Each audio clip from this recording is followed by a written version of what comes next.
কেন সাহাবী ওই নবীর জন্য পাগল হয় না,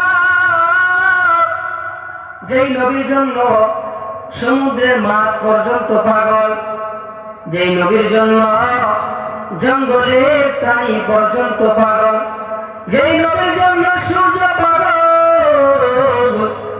যেই নবীর জন্য চন্দ্র পাগল, ওই নবীর জন্য কেন সাহাবারা পাগল হবে না?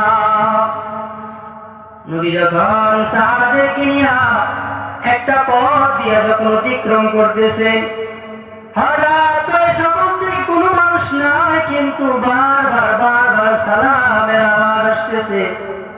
সাহাবারা জিজ্ঞাসা করলো, নবী গো, সামনে কোনো মানুষ নাই, কিন্তু বারবার সালামের আওয়াজ আসতেছে, বারবার সালামের আওয়াজ আসতেছে, এত সালাম কে দেয়? নবী আমার জবাব দিয়া বললেন, ও সাহাবী, তোমরা আমি নবীকে চিনো না? আমি পয়গম্বরের সংবাদ পাইয়া জঙ্গলের প্রাণী আমি নবীকে সালাম জানাই। ইমামুল আউয়ালিন আল আখিরিন বারে সাদকা রাহমাতাল লিল আলামিন। যেই নবীর জন্য মাছ পাগল, যেই নবীর জন্য সমুদ্রের মাছ পর্যন্ত পাগল, যেই নবীর জন্য গাছ পাগল, যেই নবীর জন্য সাহাবারা পাগল হবে না, এই নবীর জন্য আমাদের মুহাম্মদ নবীর উম্মতেরও পাগল হওয়া লাগবে কি লাগবে না? লাগবে। নবীর পাগল যদি তোমরা হতে পারো, তাহলে আল্লাহ তাআলা তোমাকে জান্নাত দিবেন। এজন্য আল্লাহর পয়গম্বর বলছেন যে যতক্ষণ না পর্যন্ত আমি রাসূল তোমাদের কাছে প্রিয় না হব, যতক্ষণ না পর্যন্ত আমি রাসূল তোমাদের সব কিছু চাইতে প্রিয় না হব, ততক্ষণ পর্যন্ত আল্লাহ রাব্বুল আলামিনের জান্নাত তোমরা পাইবে না। আল্লাহ রাব্বুল আলামিন পৃথিবীর মধ্যে, আল্লাহ তাআলা দুনিয়ার মধ্যে মানুষ আল্লাহ তাআলা সৃষ্টি করেছেন। আল্লাহ রাব্বুল আলামিন বলেন, তোমরা যদি আমি আল্লাহ রাব্বুল আলামিনের প্রিয় বন্ধু হতে চাও, আমি আল্লাহ রাব্বুল আলামিনকে তোমরা কাছে নিতে চাও, তাহলে একমাত্র আমার দুনিয়ার মধ্য থেকে আমি রাসূল প্রেরিত করেছি, সেই রাসূলকে অনুসরণ করতে হবে। রাসূলকে ব্যতীত কোনো ব্যক্তি আল্লাহ তাআলাকে পাইতে পারে না। এজন্য আল্লাহ যদি কোনো বান্দা পাইতে চায়, তাহলে তার অনুসরণ করতে হবে একমাত্র রাসূলকে।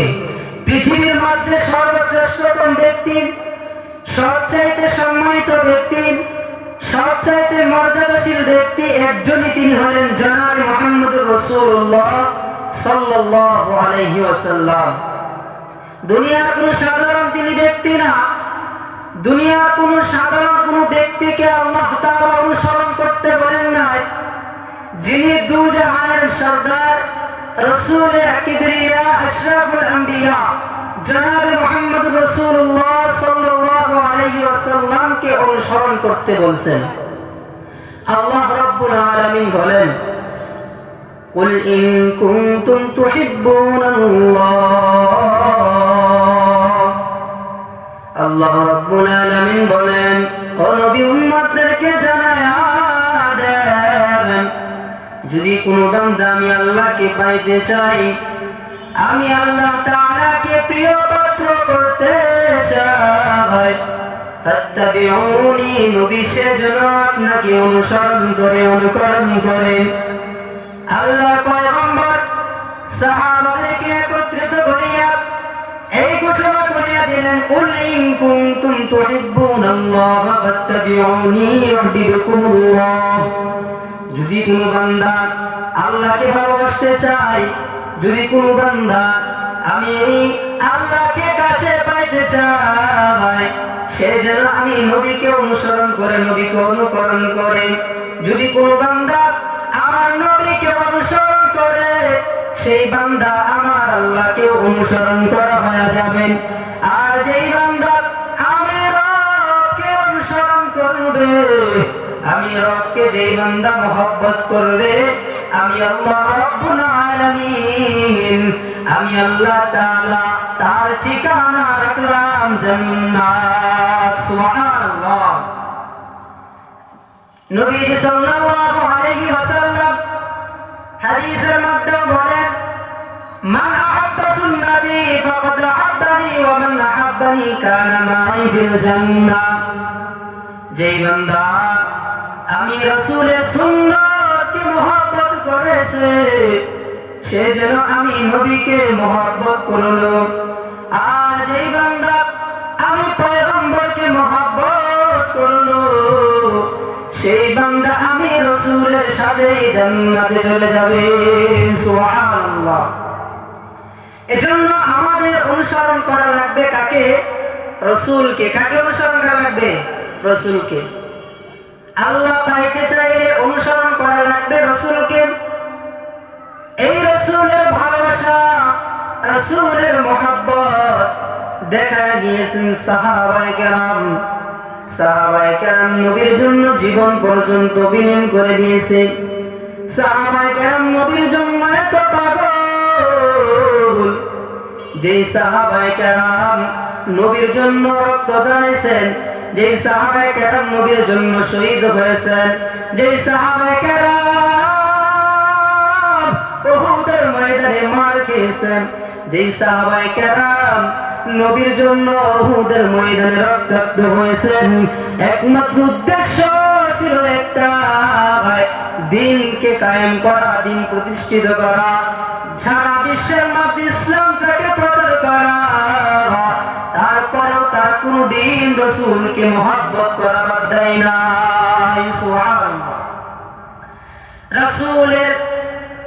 রাসূলকে মহব্বত করতে গিয়ে কত সাহাবী উহুদের ময়দানে শহীদ হয়ে আল্লাহ তাআলার মেহমান হয়ে গেল।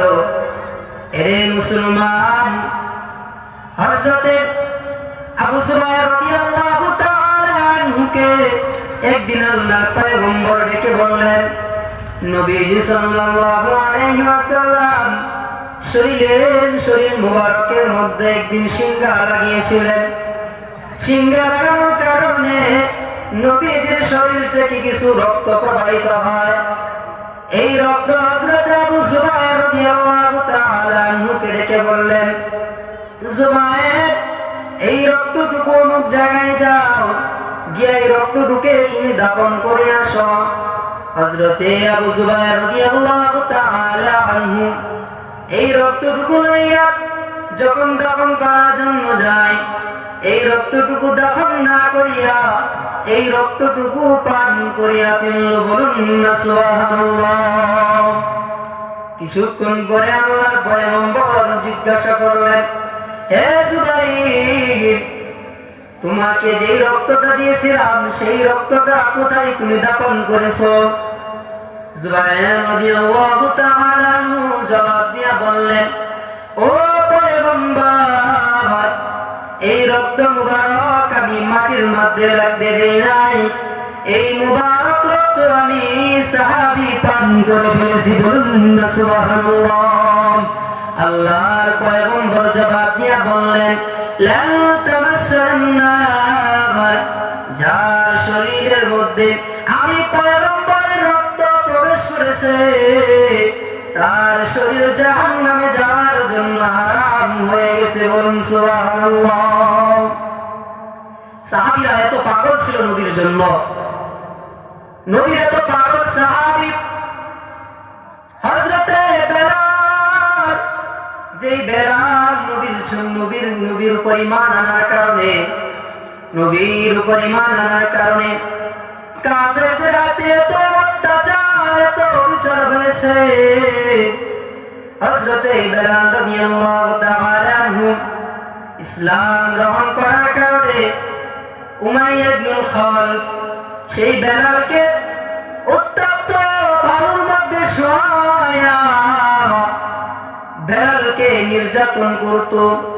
শুধু উত্তপ্ত বালুর মধ্যে ফালাইতো বিষয়টা এমন নয়, হাতের মধ্যে রশি লাগাইয়া, পায়ের মধ্যে রশি লাগাইয়া, আর দুটো হাত পা বেঁধে উত্তপ্ত বালুর মধ্যে শোয়াইয়া এবং তারপরে এমন ভাবে নির্যাতিত করেছে বেলাল রাদিয়াল্লাহু তাআলার কাছে বা তার বুকের উপরের মধ্যে একটা পাথর রেখে দিয়েছে যেন বেলাল এই উত্তপ্ত বালুর মধ্যে শাস্তি ভোগ করে। পাথর দেওয়ার কারণ হলো মানুষ যদি শাস্তি ভোগ করে ঘর উত্তপ্ত বালুর মধ্যে যখন শোয় মানুষ তখন স্থির থাকতে পারে না। সেই বেলাল যেন নড়াচড়া না করতে পারে, এজন্য বেলালের হাত পা বেঁধে সিনার উপরের মধ্যে পাথর রেখে দেয় যেন বেলাল লড়ালড়ি করতে না পারে। বলুন আল্লাহু আকবার। সেই বেলাল এত নির্যাতিত হয়েছে, সেই বেলালের হাত পায়ের মধ্যে রশি বাঁধিয়া মক্কার অলি গলিতে মদিনার অলি গলিতে বেলাল রাদিয়াল্লাহু তাআলাকে বুড়ার পিঠের মধ্যে ভারিয়া বেলালকে মক্কার অলি গলির মধ্যে টেনে টেনে শেষরাইতো আর বেলালকে কষ্ট দিত। আর উমাইয়া ইবনে খালদ বলতো, বেলাল রে বলো কালিমা ছেড়ে দিবা কিনা বলো। এত নির্যাতিত হওয়ার পর বেলালের জবান থেকে কালিমা শুধু বের হতেছে আর আল্লাহর সিফাতি নাম আহাদ আহাদ আহাদ আহাদ আহাদ নাম উচ্চারণ হয়। বলুন সুবহানাল্লাহ।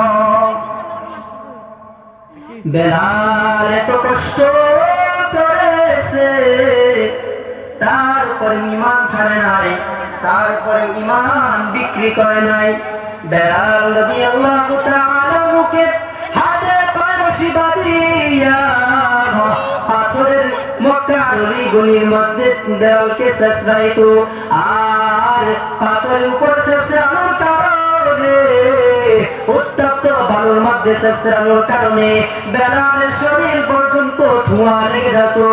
এই শরীরের মধ্যে আবু জাহেলের সাঙ্গমঙ্গরা বেলাল রাদিয়াল্লাহু তাআলাকে চাবুক দিয়া পিটাইতো। আর বেলাল শরীর মুবারক থেকে রক্ত ফিনকি ফিনকি মেরে বের হতো। এই দৃশ্য দেখিয়া আবু বকর উমাইয়া ইবনুল খালদ রাদিয়াল্লাহু খালদের কাছে গেলেন, গিয়া বললেন, দেখি উমাইয়া বেলালকে আমার কাছে খরিদ করে দাও, বিক্রি করে দাও।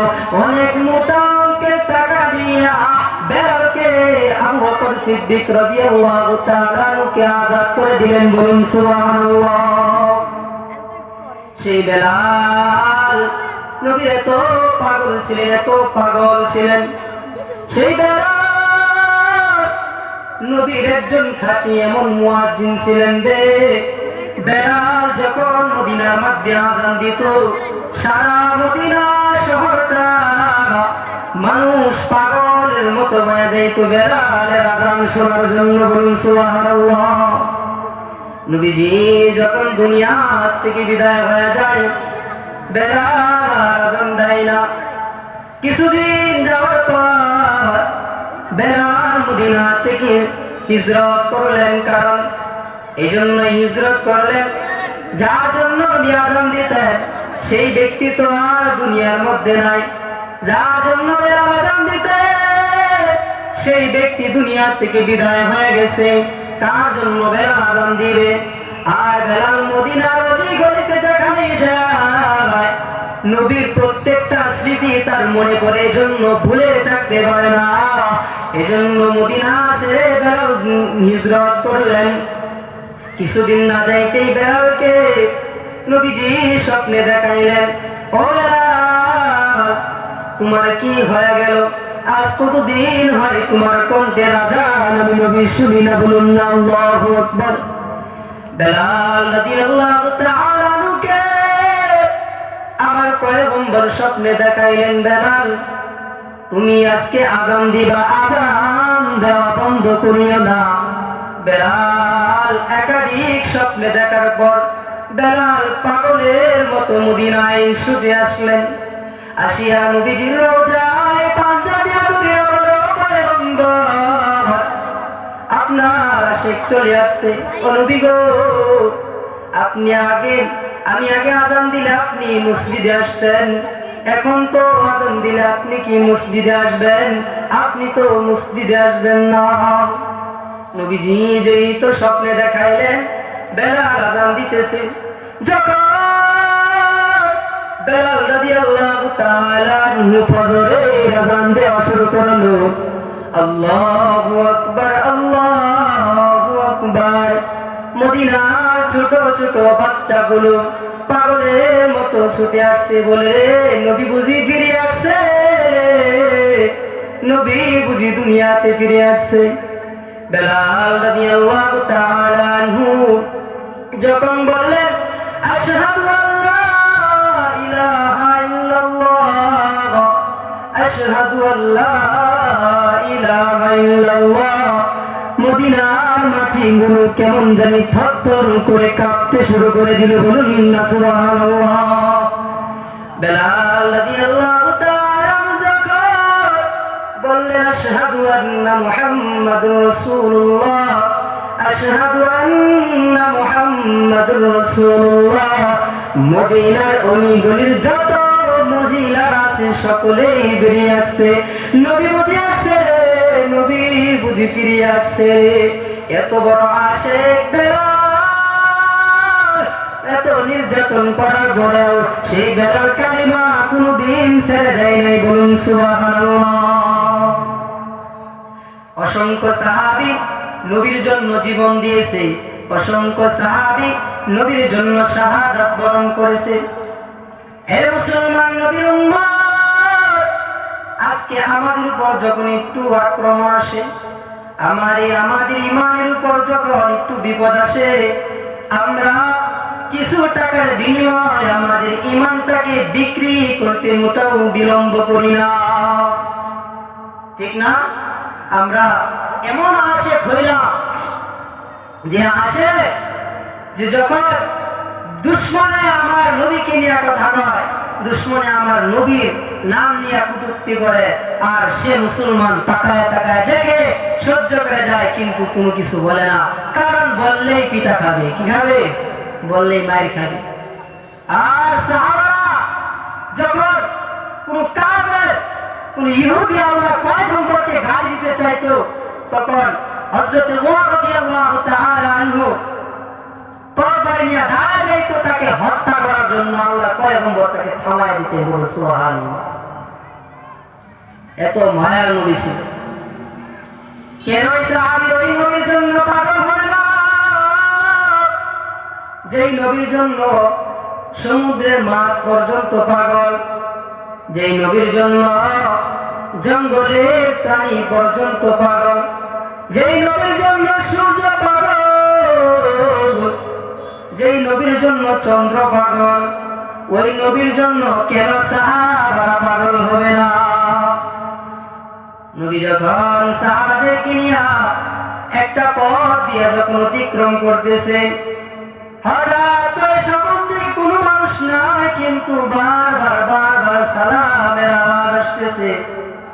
সাহাবারা জিজ্ঞাসা করলো, নবী গো, সামনে দিয়ে কোনো মানুষ নাই, কিন্তু বারবার সালামের আওয়াজ আসতেছে, বারবার সালামের আওয়াজ আসতেছে, এত সালাম কে দেয়?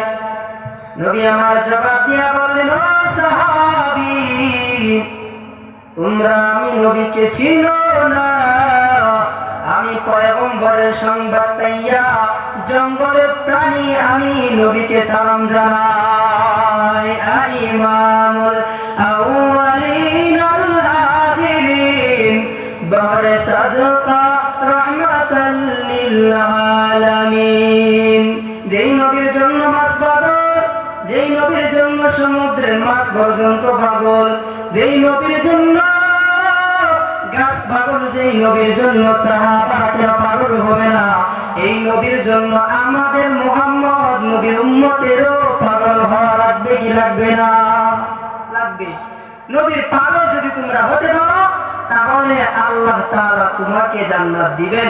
এজন্য আল্লাহর পয়গম্বর বলছেন যে যতক্ষণ না পর্যন্ত আমি রাসূল তোমাদের কাছে প্রিয় না হব, যতক্ষণ না পর্যন্ত আমি রাসূল তোমাদের সব কিছু চাইতে প্রিয় না হব, ততক্ষণ পর্যন্ত আল্লাহ রাব্বুল আলামিনের জান্নাত তোমরা পাইবা না।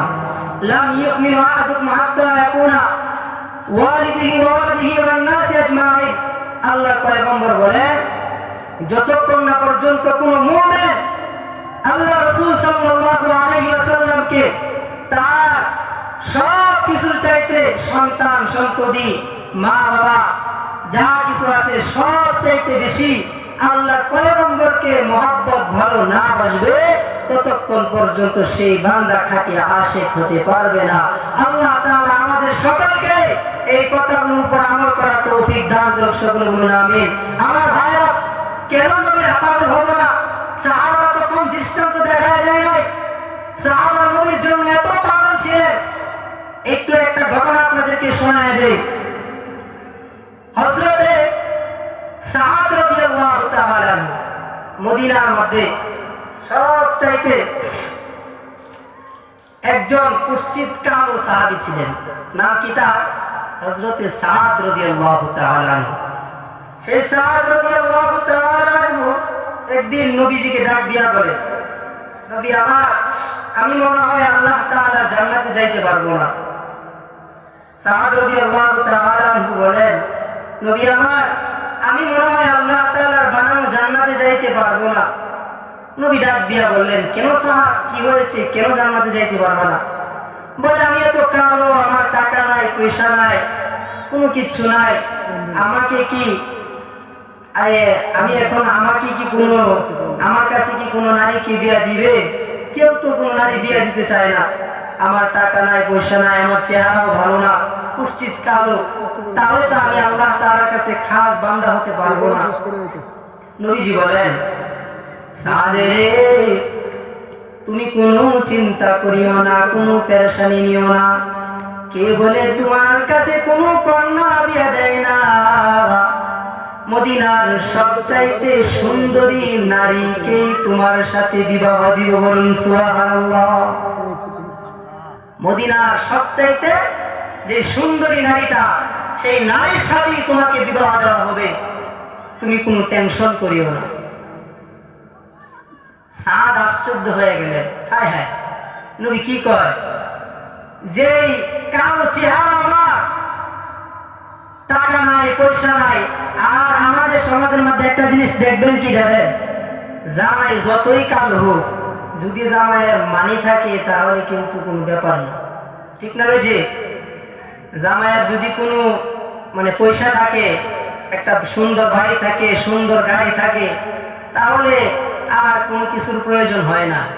শুধু টাকা থাকলেই হবে, আর কোনো কিছুর প্রয়োজন নাই, ঠিক না? কিন্তু সাহাবারা, এত সাহাবী, এমন একটা সাহাবী যার টাকাও নাই, অর্থ সম্পদও নাই, কোনো কিচ্ছু নাই, নাই গেছে চেহারা, কোনো ডক না আছে, সম্পদ না আছে, পয়সা। সেই সাহাবী আল্লাহর পয়গম্বর বলেন, সাহাব তুমি কোনো চিন্তা করিও না, এই মদিনার সবচাইতে সুন্দরী যেই নারীটা, সেই নারীর সাথে তোমাকে বিবাহ দেওয়া হবে, বলুন আল্লাহু আকবার। নবী আমার ডাক দিয়া বলে, ও সাহাবী, মদিনার মধ্যে সবচাইতে সুন্দর নারী কার? সাহাবারা ডাক দিয়া বলে, নবী আমার, আপনি যেই মেয়ের তালাশ করতেছেন, একজন সুন্দরী নারী আছে, কখনোই সাদের কাছে বিয়া দিতে চাইবে না। সাহাবারা ডাক দিয়া বললেন, নবী আমার, ইবনুল ওয়াহাবের মেয়ে তো সবচাইতে সুন্দরী নারী, আর ইবনুল ওয়াহাবের তো অর্থ সম্পদের অভাব নাই, ধন সম্পদের অভাব নাই, টাকা পয়সার অভাব নাই, তার একটা সন্তান, এই ছেলের কাছে কি কোনদিন বিয়া দিবে? কে কয়? সাহাবারা আল্লাহ রাসূলকে বলে যে, ইয়া রাসূলুল্লাহ, এই মদিনার মধ্যে তো একজন ব্যক্তি আছে, ইবনুল ওয়াহাব, সেই তো সবচাইতে ধনাঢ্যবান ব্যক্তি, আর তার একটা সুন্দরী নারী মেয়ে আছে, সেই মদিনার মধ্যে সবচাইতে সুন্দরী নারী, আর এই নারীকে কি কখনো সাহাদের সঙ্গে বিয়া দিবে? নবী আমার ডাক দিয়া বলেন, সাহাদ, আজকেই তুমি ইবনুল ওয়াহাবের কাছে বিয়ার প্রস্তাব নিয়ে যাইবা। কে কয়? আল্লাহ রাসূল বলে কাকে বলে? জামাইকে কয়। কাকে কয়? জামাইকে। কোনো ঘটক না, কোনো ঘটকের মাধ্যমে না। হযরতে সাদ রাদিয়াল্লাহু তাআলা কথাটা শুনে আশ্চর্য হয়ে গেলেন। নবী আমার, এটা কেমন কথা? ইবনুল ওয়াহাবের মেয়েকে তো আমাকে কখনোই বিয়া দিবে না আমার সাথে, এটা তো কোনো প্রশ্ন হয় না। আমি তাকে বিয়ার প্রস্তাব নিয়ে যাব কেমন করে? আল্লাহর পয়গম্বর ডাক দিয়ে বললেন, সাদ, আমি যেটা বলছি সেটাই করো। হযরতে সাদ রাদিয়াল্লাহু তাআলা আনহু ইবনুল ওয়াহাবের রাজত্বের মধ্যে হাজির হয়ে যায়। গিয়া বলেন, হযরত, আল্লাহর পয়গম্বর আমাকে পাঠাইছেন আপনার মেয়ের বিবাহের প্রস্তাবের জন্য। ইবনুল ওয়াহাব অনেক খুশি হয়েছেন। ইবনুল ওয়াহাব ডাক দিয়া বলেন, আলহামদুলিল্লাহ, এটা তো খুশির সংবাদ, আমার মেয়ের বিয়ে হবে। তবে পাত্র কে? সাদ ডাক দিয়া বলে, পাত্র আমি নিজে। কে কয়? সাদ রাদিয়াল্লাহু তাআলা আনহু, সে নিজেই বলে, পাত্র কি? আমি নিজেই। ইবনুল ওয়াহাব ডাক দিয়া বলে, সাদে, এটা কেমন করে হয়? তুমি তোমার পয়সা নাই, গাড়ি নাই, বাড়ি নাই, আমার একটা মাত্র সুন্দরী মেয়ে, এই মেয়েটাকে আমি কেমন করে তোমার কাছে তুলে দেই? আমার মেয়ে তো এটা কখনোই মেনে নিতে পারে না। এটা বলার পরে প্রস্তাব প্রত্যাখ্যান করলেন, প্রস্তাব গ্রহণ করলেন না। যখন সাদকে ফিরিয়ে দিলেন, ঘরের জানালা দিয়া কে যেন একজন মহিলা ডাক দিয়া বলে, সাদে রে, কোথায় যাও? এদিকে একটু শুনিয়া যাও। ইবনুল ওয়াহাবের কন্যা সুন্দরী রমণী সাদকে জানালা দিয়া ডাকে, ও সাদ, কোথায় যাও? এদিকে আসো, আমার কথাটুকু শুনে যাও। সাদকে ইবনুল ওয়াহাবের মেয়ে ডাক দিয়া বললেন, সাদ, ও বাবা আমার, তুমি ওই দিয়ে আসো। সাদকে ডাক দিয়া বললেন, রে সাদ, তোমাকে কে পাঠাইছে এই কথাটা আমার বাবার সঙ্গে বলো। সাদ রাদিয়াল্লাহু তাআলা ডাক দিয়া বললেন, আমাকে রাহমাতুল লিল আলামিন পাঠিয়েছেন। বলুন না সুবহানাল্লাহ। ইবনুল ওয়াহাবের কন্যা ডাক দিয়া বলে, ও সাদ, তোমাকে যে রাহমাতুল লিল আলামিন পাঠাইছেন এই কথাটা আমার বাবাকে আমার বলো। সাদ ডাক দিয়া বললেন, আমাকে পয়গম্বর আপনার নিকট পাঠিয়েছেন। ইবনুল ওয়াহাবের মেয়ে আবার ডাক দিয়া বলল, ও সাদ, এই কথাটা তুমি আবার আমার বাবার কাছে বলো। বলুন সুবহানাল্লাহ। এক এক করিয়া তিনবার কথাটুকু বলার পর কন্যা ডাক দিয়া বলে, ও আব্বাজান, আপনি কি ভালো করে শুনছেন? সাদকে কে পাঠাইছেন? আপনি রাজি থাকেন আর না থাকেন, আমি কন্যা, আমি সাদকে ছাড়া অন্য কাউকে বিবাহ করতে পারবো না। বলুন সুবহানাল্লাহ। কারণ এই বিবাহের ঘটক হইলেন আমার নবী। পাত্র যেমনই হোক না কেন, জামাই যেমনই হোক না কেন, ছেলে যেমনই হোক না কেন, টাকারও প্রয়োজন নাই, অর্থ সম্পদের কোনো প্রয়োজন নাই। আমার নবী যেহেতু এই বিবাহের ঘটক, সাদকে ছাড়া আমি অন্য কোনো পুরুষকে বিবাহ করতে পারবো না। এই কথা বলার পরে ইবনুল ওয়াহাব ডাক দিয়া বলে, মায়া আমার, আমি তো তোমার ভয়ে সাদকে ফিরিয়ে দিতে চাইছিলাম, যেহেতু তুমি রাজি হয়েছো তাহলে তার মধ্যে আমার কোনো আপত্তি নাই। সাদ রাদিয়াল্লাহু তাআলা আনহুকে আল্লাহর পয়গম্বর ডাক দিয়া বললেন, সাদ, বিবাহের সব কিছু রেডি করে দিলাম। সাদ ডাক দিয়া বলে, নবী আমার, বিবাহ কি দিয়ে প্রস্তুতি করব? আমার তো কোনো টাকা নাই, পয়সা নাই। আল্লাহর পয়গম্বর ডাক দিয়া বললেন, সাদ, টাকা পয়সা নিয়ে কোনো টেনশন করবা না। ওসমানকে ডাক দিয়া বললেন, রে ওসমান, তুমি সাহাকে 200 দিনার দাও। আর নোমানকে ডাক দিয়া বললেন, নোমান, তুমি দাও 200 দিনার। মোট 400 দিনার দিয়া, 200 দিনার দিয়া একটা তুমি তোমার বিবাহের মহারণা পরিশোধ করবা, আর 200 দিনার দিয়া তোমার বিবাহের আয়োজন রেডি করবা। যাও সাহাব, যাও। সেই দিনটা ছিল খুব কঠিন দিন, উহুদের যুদ্ধের দিন। নবী আমার সাদ রাদিয়াল্লাহু তাআলা যুদ্ধের দিনে সাদ রাদিয়াল্লাহু তাআলা বিবাহের সব আয়োজন রেডি করার পর এই দিন আল্লাহর পয়গম্বর 2 জনের বিবাহ করিয়েছিলেন। একজন হইলেন হযরত সাদ, আরেকজন হইলেন হযরত হামজা রাদিয়াল্লাহু তাআলা আনহু। এই 2টা বিবাহ আল্লাহর পয়গম্বর করাইলেন।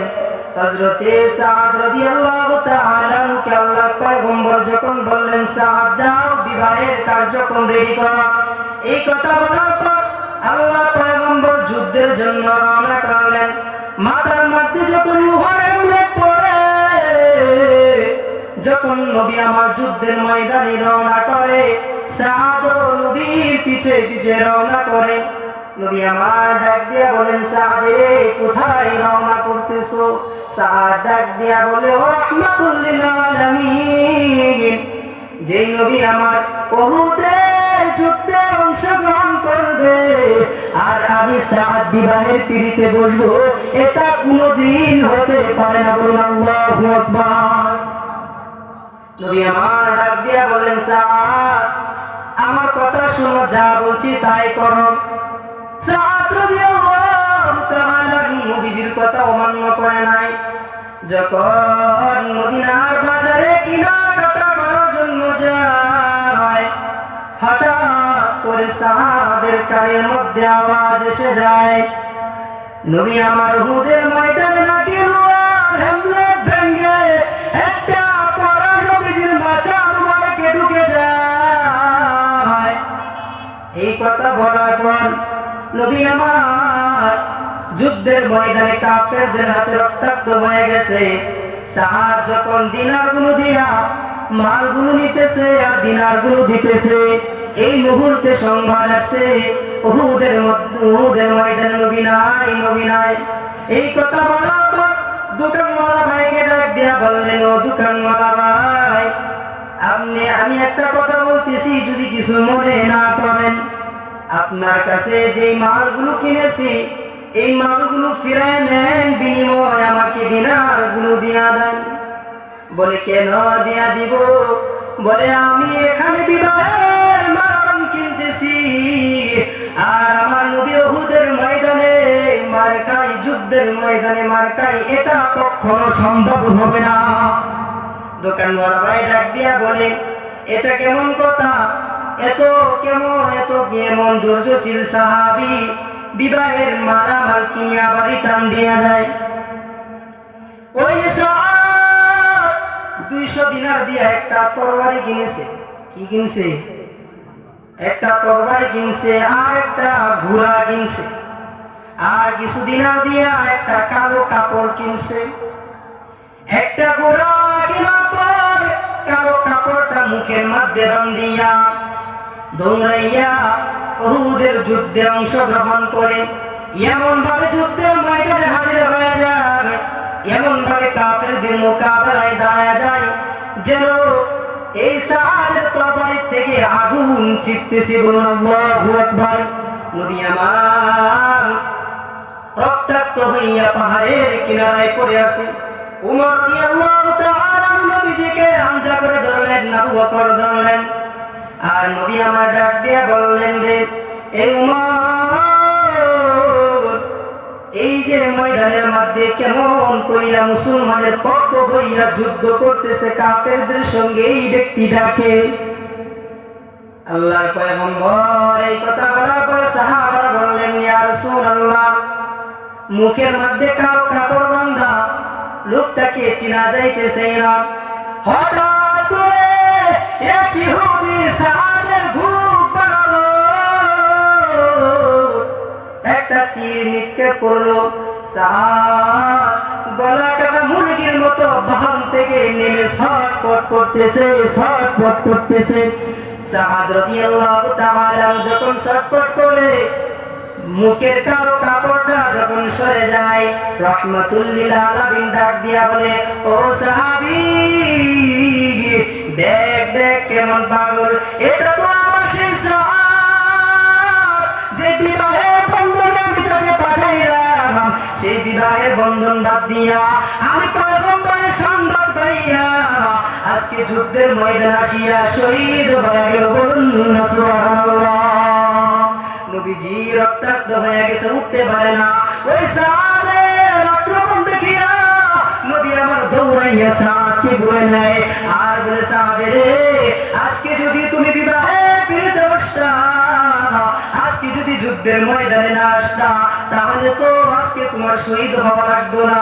ওই সাদ নবীর কুল থেকে জবাব দিয়া বলে, রাহমাতুল লিল আলামিন, আজকে যদি আমি এই যুদ্ধের ময়দানে শরীক না হইতাম, আজকে যদি কাফেরদের হাতে অত্যাচারিত না হইতাম, আক্রমণ না হইতাম, তাহলে আপনার মুবারক কুলের মধ্যে কি চলতে পারতাম? বলুন না সুবহানাল্লাহ।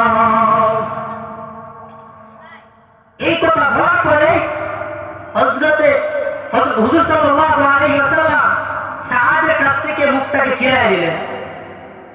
আবু লুবাবা ডাক দিয়া বলে, নবী আমার, সাদের কাছে আপনি চাইলেন, চাওয়ার পরে আপনি এদিকে তাকানোর পরে মুখটাকে কেমন জানি ফিরিয়ে নিলেন। নবী আমার ডাক দিয়া বলে, সাহাবীরা রে, যেই সাদ সুন্দরী রমণী ফারাত হইয়া আমি রাহমাতুল লিল আলামিনের জন্য জীবন দিয়ে দিল, সেই সাদের জন্য জান্নাতি হুররা তাকে পাওয়ার জন্য দৌড়াদৌড়ি শুরু করতেছে। বলুন না সুবহানাল্লাহ। এমন ভাবে দৌড় দেয় তাদের কাপড়গুলো যেমন হাঁটুর উপরে উঠে যায়, আর আমি রাহমাতুল লিল আলামিন লজ্জায় অন্যদিকে তাকায় আমার। বলুন না আল্লাহু আকবার। এই সাদের মতো এমন অসংখ্য সাহাবী নবীর জন্য জীবন পর্যন্ত দিয়ে দিলেন। এজন্য আমার ভাইরা, নবীকে যদি মহব্বত করতে পারো তাহলে আমার আল্লাহকে পাওয়া যাইবা, আর আল্লাহকে যেই বান্দা পাইবা তার ঠিকানা হবে সরাসরি জান্নাতে। বলুন সুবহানাল্লাহ। আল্লাহ রাব্বুল আলামিন আমাদের সকলকে রাসূলকে মহব্বত করার তৌফিক দান করুন। সকলে বলুন আমিন। ওয়া আখিরি দাওয়ানা আলহামদুলিল্লাহি রাব্বিল আলামিন। আলহামদুলিল্লাহ।